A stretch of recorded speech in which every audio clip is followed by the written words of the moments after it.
SAS soldier who fought terrorists in a Kenyan hotel siege while off-duty has revealed his identity so he can publish a first-hand account of what happened.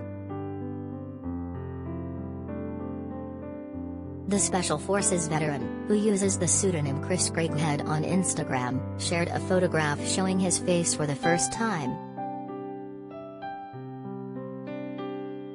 The image shows Craighead leading Kenyan security forces towards the luxury Duzated 2 hotel in Nairobi in 2019 before storming the complex and defeating al-Shabaab terrorists. In previously published pictures, his features were hidden, either by clothing or the blurring of images, to protect his identity. But now, Craighead has decided to post an image showing his face so that he can publish his book on how he ended the terror siege on the hotel, which left at least 21 people dead. He posted on Instagram, "I'm doing this earlier than I planned, but the actions of others have forced my hand into prematurely revealing my face.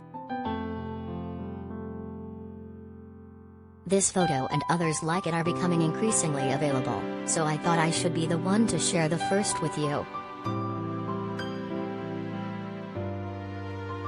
Craighead added, "Thank you to all those close to me who support, guide, assist, and keep me balanced during this time in my life.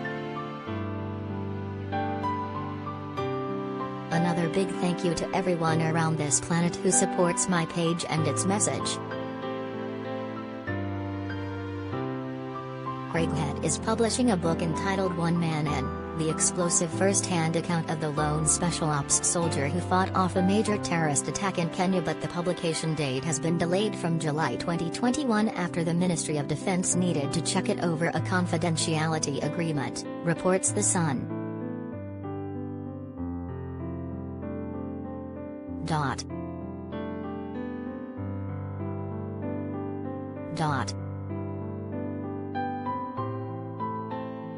He had been stationed in Kenya to help train the nation's soldiers and was off-duty when heavily armed jihadis from the al-Shabaab terror group seized the Dusit D2 luxury hotel complex, setting fire to vehicles, detonating explosions and embarking on a mass shooting. The 19-hour siege left 21 dead, including British charity worker Luke Potter. Craighead has previously published photos of himself during the hotel siege, but they have always had his features covered. In one image, he can be seen holding up his rifle while inside the hotel complex as he is joined by members of the security forces. Speaking about the image, he said, "This would have been taken around 2 hours or so into the incident. By this time I was working alongside members of the security forces," pictured in the foreground. Craighead also shared an image of him and former U.S. President Donald Trump in 2019 after the president personally thanked the former SAS soldier for his efforts in the siege. Craighead, whose lower part of his face is blurred in the image, wrote on Instagram in November 2020, "Last year I met the 45th President of the United States, Donald J. Trump. When he heard from key figures of the administration that I was in town, he took the time to thank me personally for saving American lives."